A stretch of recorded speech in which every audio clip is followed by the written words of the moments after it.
Coming up next, a new program in our area that's aimed at making police stops safer for people with autism. If I go in with my my lights and siren going, could be a sensory overload. Plus, the small bugs once again causing big problems in Pennsylvania. And the Penn State student who's about to trek over 3,000 miles in memory of the woman he loved. The Center County Report starts now.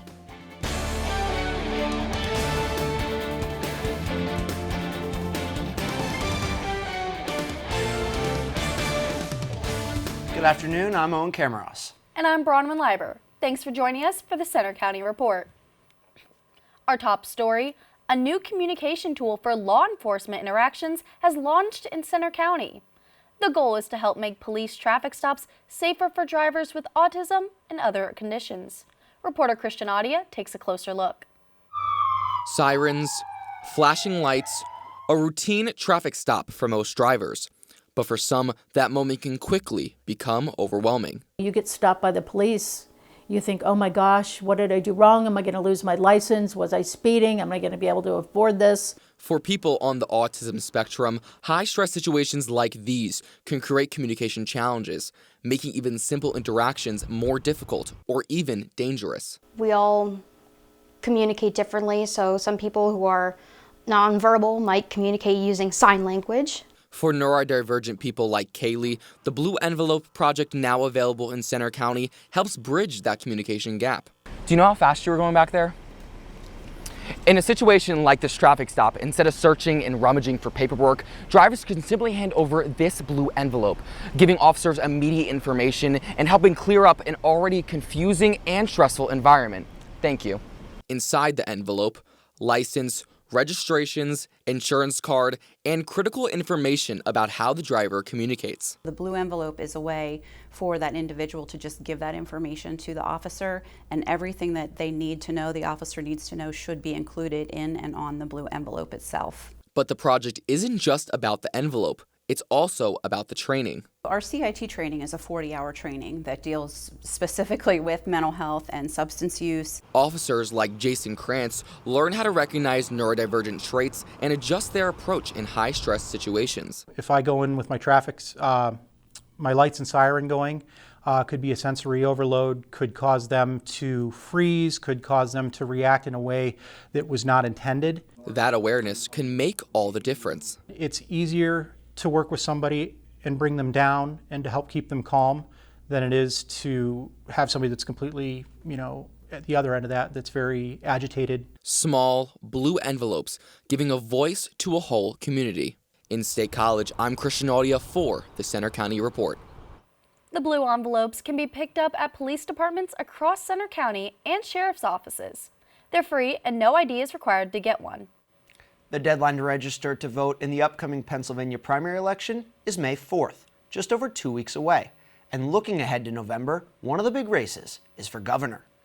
Josh Shapiro is building a big fundraising lead in his re-election campaign.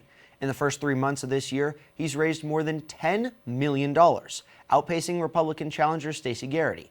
Shapiro now has about $36 million on hand, compared to Garrity's $1.5 million. Outdoor trails and parks are starting to fill up again across Center County. But along with the warmer weather comes a seasonal concern many residents are already dealing with: ticks. Reporter Andy Lee is live in University Park. Andy, are the ticks really that bad? I don't have any ticks on me yet. However, in environments like this, although it may look calm, this is the perfect environment for ticks to thrive. According to the CDC, tick activity in PA is ramping up with a 14-day average of 223 ticks reporting in April. That is considered to be pretty high, especially during this time of year.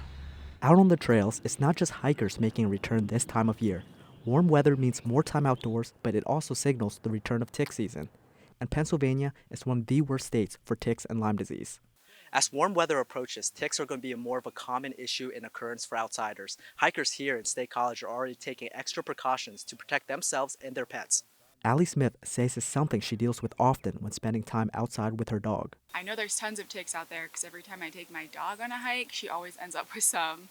Usually I just try to make sure I'm not in the brush too much, and then of course whenever we get home, just checking and showering and making sure that we didn't get any. Pet owners say their animals are especially vulnerable.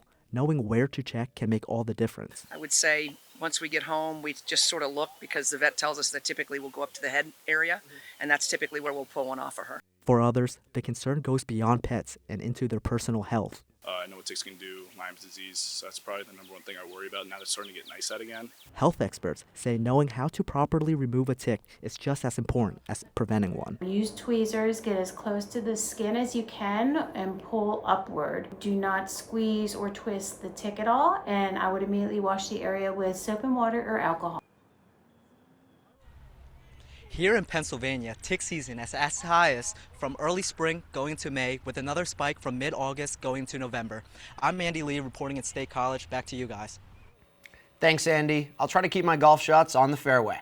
A Penn State graduate is preparing for the journey of a lifetime. I got to take a closer look at the why behind this expedition.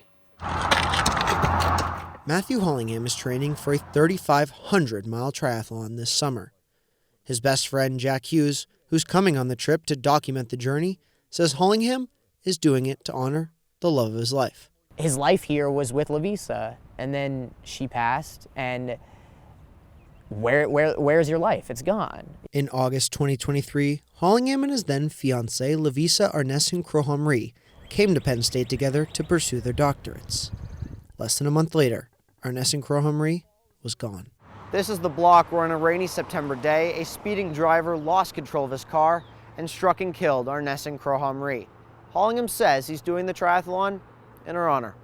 He views it not as his purpose, but a shared purpose in a way in which she gets to live on through this. The 3,500-mile triathlon will start in a lake in Sweden and wind through 9 different countries, finishing in Morocco. Hughes says the magnitude of the trip is terrifying. It's real scary, you know, because neither of us speak Swedish. Neither of us speak Swedish, neither of us speak German, neither of us speak French. Hollingham's journey will attempt to raise $250,000 for the Save the Children charity and the Center County Youth Service Bureau. Arnessen-Krohamri loved children. According to Hughes, that's why Hollingham chose the 2 charities. He really kind of sees this as like her living on by benefiting those charities, and I think that's what really gives him purpose and allows him to really heal from what has happened.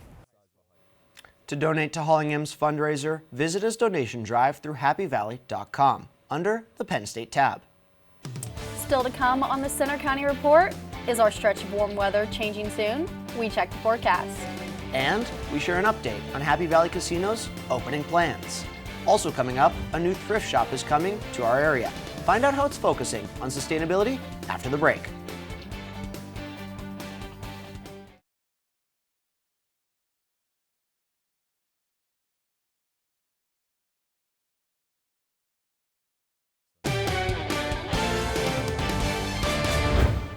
A new boutique in downtown Bellefonte is blending fashion with sustainability. Reporter Kira Cannon talked with the owner about what led her here.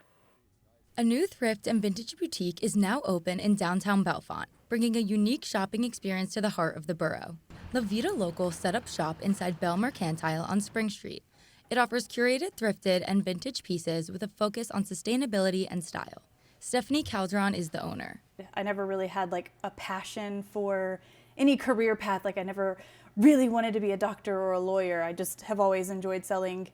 She brings years of retail experience to the boutique with a passion for secondhand fashion. I always wanted my own store, but never really, the circumstances never created the perfect moment for it until now. Calderon's husband is a storm chaser, and believe it or not, she says that helped her launch this. When you see that in person, the devastation that storms bring to an area, all you want to do is support local. You know, you want to give back as much as possible. La Vida Local is not only about fashion, it is about giving clothing a second life and creating a more sustainable way to shop here in Bellefonte. After moving here from Texas, Calderon says opening the shop has created a special way to connect with the community through something she loves. The women-owned businesses here in Bellefonte, every person I have met has been nothing but supportive. In Bellefonte, I'm Kira Cannon for the Center County Report. La Vida Local is now open inside Bell Mercantile in downtown Bellefonte. You can follow the boutique on Instagram at La Vida Local PA. The new Happy Valley Casino is set to unveil its first look to the public next week during Penn State's Blue-White Weekend. The casino at the Nittany Mall in College Township will host testing on April 24th and 25th, and all proceeds will benefit local charities. Test days are required by the Pennsylvania Gaming Control Board to make sure operations and procedures meet regulations before the casino officially opens. The Center County 4-H robotics team is heading to Houston for the World Robotics Championship. The competition starts April 29th and will have 600 teams from 60 different countries. The Center County team earned their spot after placing second in a competitive field at the Gotham Regional's first robotics competition in New York City. This marks their first return to the World Championship since 2019. Now to Filippo Formica with the weather.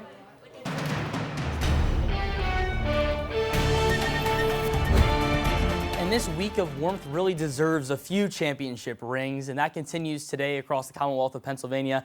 Right now at the Penn State golf courses, clouds starting to clear out as folks are getting out for their afternoon tee times. Here in State College, 64 degrees, a northwesterly wind at around 3 miles an hour. Our dew point's much lower than this time yesterday. That's making it feel less sticky out there as you're venturing outside. Our temperatures in central Pennsylvania, 64 here in State College, 71 in the capital, 77 in Philadelphia, 56 in Erie. That's our low point because of a lake breeze in that area. Here's our radar and satellite image showcasing those showers in northeastern Pennsylvania. A few clouds here in central Pennsylvania, but some clearing off to the north and west, and that's going to be moving into central Pennsylvania later on this afternoon and evening. The main story is going to be a low pressure system that starts to build up across areas of the northern Great Lakes region and the northern plains, and that will start to move into Canada but drape a cold front across the Commonwealth of Pennsylvania for tomorrow. Storms ramp up across Wisconsin, Illinois, Iowa today, where some tornadoes are possible. That won't be the case here in central Pennsylvania. We're expecting some strong storms on Saturday, with the main risk being for some gusty winds. Here is our severe weather outlook for tomorrow. State College in a general thunderstorm risk. Western Center County is in a level 1 out of 5 marginal risk. Farther west in western Pennsylvania, a level 2 out of 5 slight risk. Again, that is for wind. Here's about 5:10 p.m. tomorrow afternoon, showcasing that line of showers and thunderstorms moving into Center County around the 7 to 8 o'clock hour, and the showers will continue after that initial line, bringing in some beneficial rainfall. But behind that cold front, a few snowflakes possible in the Endless Mountains and the Poconos in northeastern Pennsylvania. We're expecting about a ½ an inch of rain here in State College, with locally higher amounts depending on where those strong to heavy downpours set up across the Commonwealth. But this is much needed rainfall as we are just getting out of a drought. For today, 82 degrees here in State College, partly cloudy skies, a westerly wind at 5 to 10 miles per hour. As we step into tonight, still above average in terms of our high temperatures tonight. For our low tonight, 62 degrees, our low. Some clouds in the area, winds will remain light, and as we step into tomorrow, the day to stay weather aware before the cold front. 84 degrees, some scattered showers in the afternoon, becoming stronger and with some rumbles by evening. A southwesterly wind at 5 to 10 miles an hour. And your 7-day outlook showcasing that changes are on the way in the 50s by Sunday and back into the 40s by Monday. And for reference, that's about 20 degrees below average for this time of the year. Filippo, that is the last thing I want to be hearing right now. These last few days have been gorgeous. Why is this cold weather coming in now? We're expecting that cold front to bring in an Arctic air mass from Canada, and that's the reason that we're going to be dropping those temperatures down to the 40s. That's rough. But, it's been unusually warm for this time of year, so, the law of averages just means it's going to be a little colder. Thank you, Filippo. Now over to Brooke Casey with sports. Thanks, Owen. Coming up in sports, we'll check in with Penn State football on their spring practices. Plus, Penn State women's volleyball's annual spring game is here. We have all the off-season moves the team has made.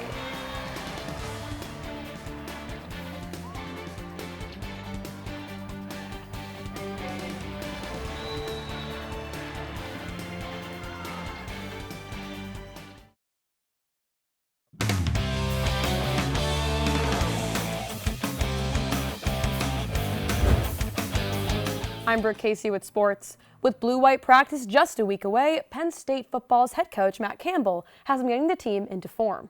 As week 4 of spring practice has come and gone, Campbell emphasized the importance of leaning into the strengths of each unit. You know, that group's really grown, and I think it was that fine balance of getting production guys that have played quality reps, and yet knowing that you had some really great developmental football players who had proven to play quality reps. Yeah, I'm really excited about what this group's got the ability to look like. It's less than 1 week until the NFL draft comes to Pittsburgh. And after a disappointing season, some Penn State football players are hoping to hear their names called. Most experts expect offensive lineman Vega Ioane to go in the first round. Others think quarterback Drew Aller could be a second or third rounder. We'll have more coverage next week. The Nashville Predators season is over now, but they may have gained some new fans from Penn State hockey. Aiden Fink signed a 3-year entry-level contract with the Predators on Monday. He turned pro after Penn State's season ended and had 10 points in 6 games with the Milwaukee Admirals of the AHL. He practiced with Nashville this week, but his potential debut will have to wait until next season. Now to high school baseball, the Bellefonte Red Raiders will head to Penn's Valley High School for their next game. The first pitch is 4:30 on Monday. Bellefonte fell to both Bald Eagle Area High School and Du Bois this week, beginning a 2-game losing streak. The Red Raiders were able to snap that losing streak on Thursday, winning 9-8 against Phillipsburg Osceola. They now sit at 9-3 on the season. Penn State softball is taking some hot bats on the road at Ohio State for a 3-game series starting tonight. The Nittany Lions are coming off a run-rule 11-3 win Tuesday night against Bucknell in 5 innings. They racked up 14 hits and 3 homers, including this 3-run blast from Brianna Hannock in the second inning. Penn State is 27-15 on the season. Penn State women's volleyball plays another exhibition match this weekend against Maryland. They're coming off a practice win against Villanova. Jack Raczynski takes a look.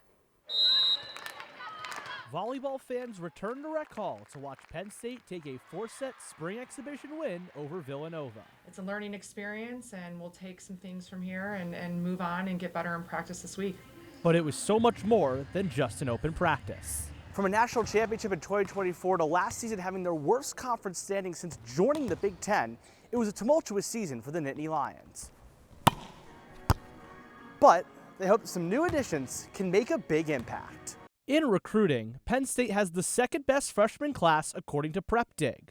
Middle blocker Kendall Northern had a team-high .714 hitting percentage against Villanova, and fellow first-years Finley Kriskowiak and Haley Bergdorf played meaningful minutes. All 3 of them came in and did a great job. They took great swings, they were focused, they were aware of what's going on, and they're only going to get better. Head coach Katie Schumacher-Cawley also used the transfer portal. Whitney Launstein adds extra hitting depth and led the spring match with 11 kills coming over from Texas. Former ACC All-Freshman Ryla Jones transferred from Pitt and notched 8 blocks. But the biggest splash was Florida setter and All-American Alexis Stuckey.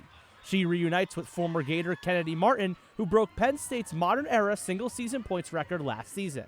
Spring practices were just like old times for the duo. It's awesome because I've played with her so much. I know exactly what she's going to do in every situation, and I know when she's going to be up and ready, so it's definitely nice, and it's made the transition really easy. The first regular season game is still more than 4 months away, but the pieces are being set for one of college volleyball's most storied programs to get back into the title fight. In University Park, I'm Jack Raczynski for the Center County Report. You still have one more chance to see the team this spring. The Maryland match is on Sunday at 2 p.m. and admission is free. A really exciting week for football across Pennsylvania with blue-white on the way and, of course, the draft next weekend. The blue-white game is going to be gorgeous, but the draft, I am so excited to see what Penn State players get the opportunity to play at that next level. Yeah, 45 players from Penn State in the NFL right now. Yeah. I bet there's going to be a couple more in a couple of weeks. It'll be really interesting to watch, but thank you, Brooke. Coming up next, Take Your Kid to Work Day is back at Penn State after 11 years. Hear how the day went right after the break. Penn State welcomed around 1,000 parents and kids to Bring Your Kid to Work Day this week. Julia Henry has the story. After a decade-long hiatus, Penn State brought back its popular Bring Our Children to Work Day. Human Resources VP Jennifer Wilkes said it's a fun way to support faculty and staff. We partnered with Conferences and Institutes, which is a unit out of Outreach, and they do this for a living, so they are experts in how to plan large-scale events. We could not have done it without them. The day began at the Bryce Jordan Center with breakfast, featuring speeches from guests including Wilkes, President Neely Bendapudi, Thon volunteers, and even football coach Matt Campbell. Some elementary school students were missing their friends, but enjoying following their parents around. Clarice Cox from Nittany Valley Charter School said coming to work with her mom is fun. I like to talk to the police people and ask them questions. She even got to meet Ben DePuti at the police station and talk with her about her school's principal, her grandmother.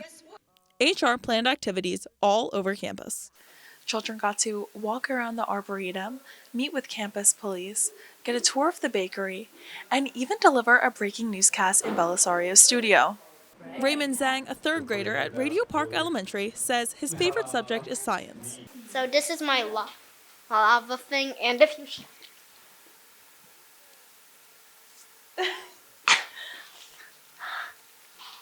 shake it, yeah, it's kind of a disaster. Penn State held this event before the nationally recognized day to work around PSSA state testing. Yeah, because we reached out to the schools and learned that it was the actual Take Your Kids to Work Day. We had PSSA testing, and so we knew we had to pick another day. Children explored where their parents work and got to see the impact they make every day. In University Park, I'm Julia Henry for the Center County Report. Penn State hopes to make this an annual event again in the future. Those kids look like they had the best time. Owen, did you ever go to a Take Your Kid to Work Day? Yeah, a couple times. My mom was a teacher. That was fun. Dad was a software engineer. Less so. I could see that being the case. My mom came to a career fair, but never Take Your Work to Kid. Take Your Kid to Work Day. That's all for today's newscast. We hope you'll join us Friday for our next local news. But you can follow us anytime for breaking news on our Center County Report X, and you can see our stories on our Facebook page, Instagram, YouTube, and our website. Have a good weekend.